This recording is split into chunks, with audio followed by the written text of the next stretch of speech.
Hello guys, welcome to Marian TV. This is Marian and we are here with Kenya Finest. We are here with Kalwande TV and Supreme TV. So today, of course, you can see David in the house. Tuko na yeye hapa. He wants to tell us 1, 2, 3. Wacha tumwache tu ajintroduce. Habari yako David?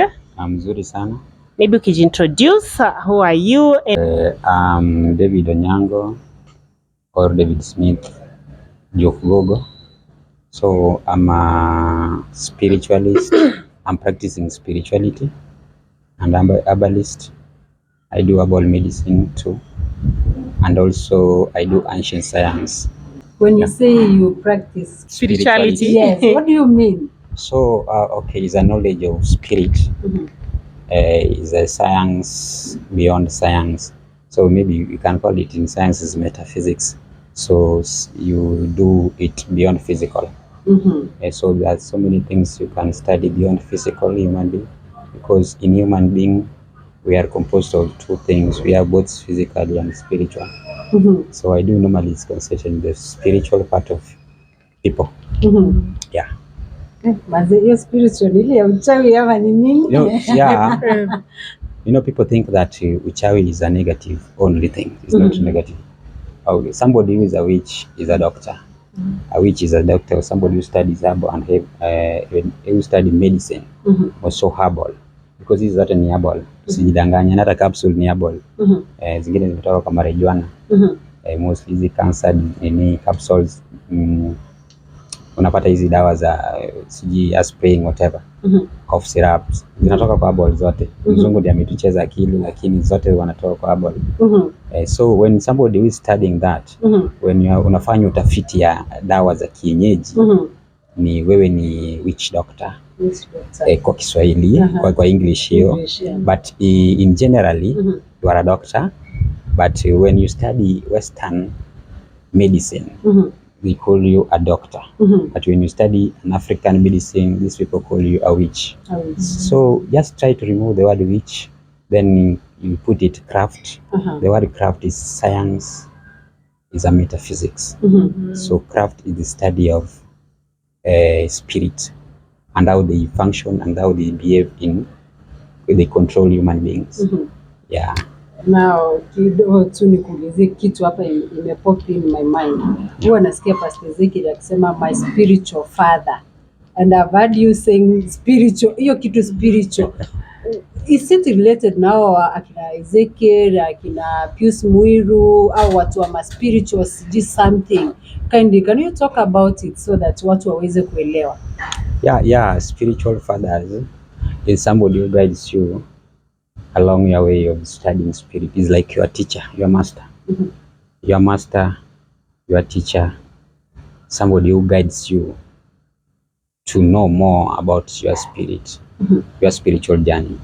So Miru is a spiritual father of Pastor Ezekiel and is a good spiritual father. I like their courtship, like a father like son.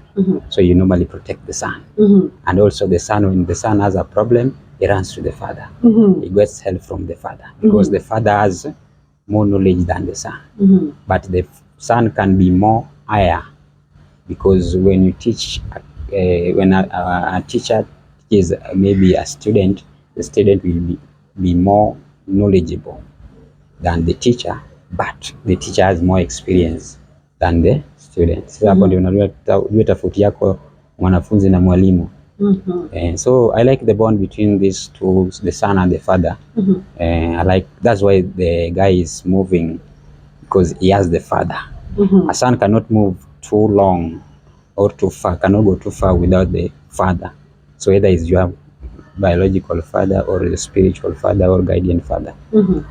So you must remember what you came from, where you came from, na mwenye alikuinua akakufunza. I like that bond. We've seen, you've said that you've spoken about witchcraft, capsules, whatever, na zenye wazungu wamefanya. So maybe if you can see the instance of Pastor Ezekiel, unapata ako na mafuta, ako na maji yenye anatumia, and you can even find people are importing it from different countries to use them when they are sick, kama wako na mahitaji different. So what can you say in the cases of using mafuta na handkerchiefs ama to capsules? what do you think ama what is your opinion on it? Okay, unaona kuna spiritual diseases and physical diseases. Two things as two different medicine. So that when you are treating a spiritual disease, you don't mix it with the physical. But when you're treating a physical disease, you don't mix it with the spiritual. When somebody is going through a spiritual disease, he must seek for the spiritual medicine. And the spiritual medicines need something practical. So everybody in this world, whether we are doing it physical treatment or spiritual treatment, you must need something practical. So practical in which way? Our body has something called energy, and this energy is what moves and what drives us, and this is the only what make us move, and the same energy that make us heal when we are not healthy, or when we are experiencing a certain disease. So for a human being in physical, he believes in what he sees. That's why most people believes on the miracle they see. That's where you can accept your faith can accept that area. So it's only something that can ignite your faith, that can support your faith. But the healing is within you.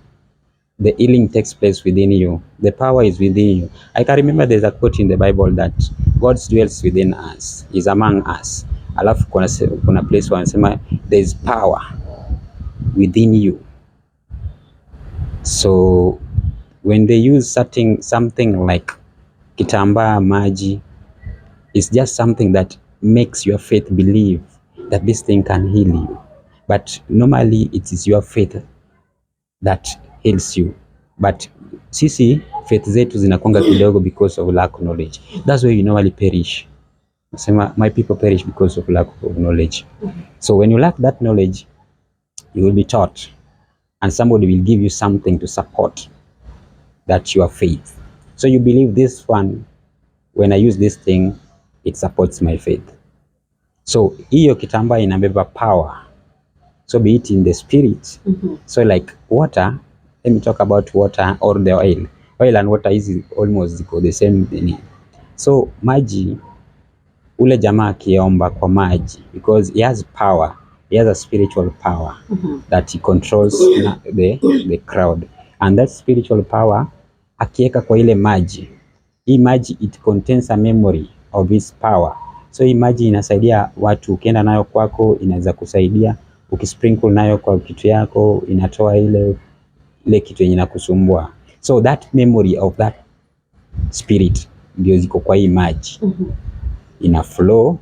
Sasa ukitumia ina support faith yako na upate uponyaji. Lakini enyewe unaweza kaa peke yako chini na upone. But sisi naye hatuna hiyo power, hatuna hiyo knowledge, hatuna hiyo nguvu. Lazima mtu akuja atuconnectie nguvu ndio tupate hiyo nguvu ya kuponya ama kutatua shida zetu. Na ndio maana wametushinda, wengine wanakataa kutupea elimu, kutuelimisha jinsi tunaweza kuwa independent on our own. So ukikuwa independent on our own, huwezi enda kwa pastor, huwezi enda kwa mganga kufanyia kitu fulani. Uko na ile, kama uko na shida unatatua kivyako.